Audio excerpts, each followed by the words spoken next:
Hello everyone, welcome to English class. We will see the revision portion of the grammar. Now going to know about the kinds of verb. There are so many kinds of verb, particularly we know about two kinds of verb which is very common in the grammar portion.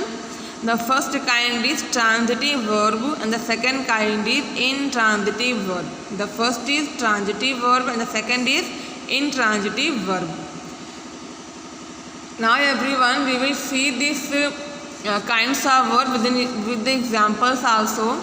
You can see there is a given sentence: the girl ate an apple, the girl laughed, the girl ate an apple, the girl laughed. They are two different sentences. How they are different, we will see in the first sentence. In the first sentence means the girl ate an apple. The girl ate an apple.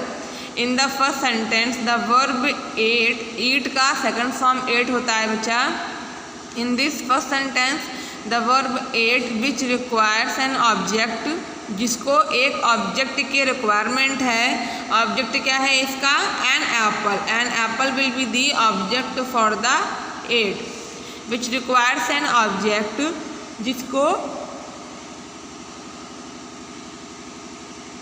Object की requirement है to complete its sense. इसके sense को complete करने के लिए, eight के sense को complete करने के लिए एट वर्ब को एक ऑब्जेक्ट की रिक्वायरमेंट है.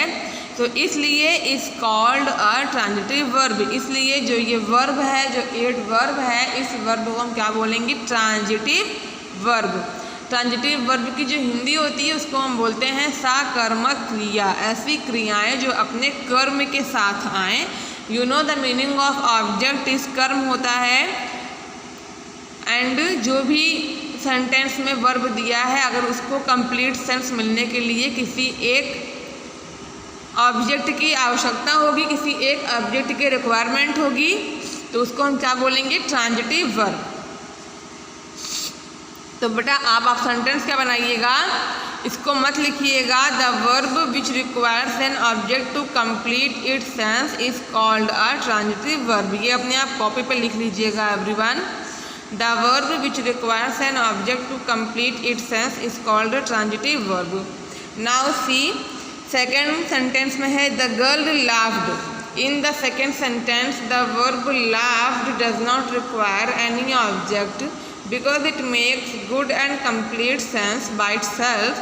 Such a verb is called an intransitive verb. You can see here the girl laughed. Laughed is a verb और laughed verb के बाद कोई भी ऑब्जेक्ट नहीं है जो laugh verb के सेंस को पूरा करे.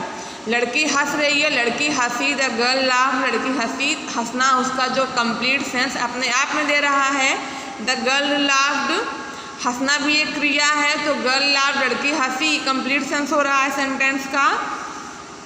तो इस अगर जो ये वर्ब लिखा है लाफ्ड, लाफ्ड वर्ब को कोई भी रिक्वायर नहीं है किसी भी ऑब्जेक्ट की, क्योंकि इट मेक्स गुड, क्योंकि ये अच्छा एंड कंप्लीट और पूर्णतः सेंस बाय इटसेल्फ, पूर्णतः खुद के सेंस को क्लियर करता है. सच अ वर्ब, ऐसे वर्ब को इस कॉल्ड एन, ऐसे वर्ब को हम क्या कहते हैं? Intransitive verb. ऐसे वर्ब को हम इंट्रांजिटिव वर्ब कहते हैं और इसका मतलब होता है हिंदी में अकर्मक क्रिया. ऐसे वर्ब जिनको ऑब्जेक्ट की नीड नहीं होती है अपने सेंस को पूरा करने के लिए, उन वर्ब को हम इंट्रांजिटिव वर्ब कहते हैं. और ऐसे वर्ब जिनको अपने सेंस को कंप्लीट करने के लिए वर्ब की रिक्वायरमेंट होती है, वैसे वर्ब को हम ट्रांजिटिव वर्ब कहते हैं. Now you can see here, therefore it is clear that transitive verb requires an object to make a complete sense. On the other hand, intransitive verb do not require any object to make a complete sense. Yes, it is true. Transitive के लिए object आवश्यक है और intransitive के लिए object आवश्यक नहीं है. Now you can see transitive verb के एग्जांपल्स हैं. He caught the ball, she open the door. Caught है, क्या पकड़ा है उसने? बॉल को. क्या ओपन किया है? डोर को. And see this, some creatures swim, the sick man wept. wept अपने बाद किसी भी ऑब्जेक्ट को नहीं ले रहा है, इसलिए ये क्या हो जाएगा?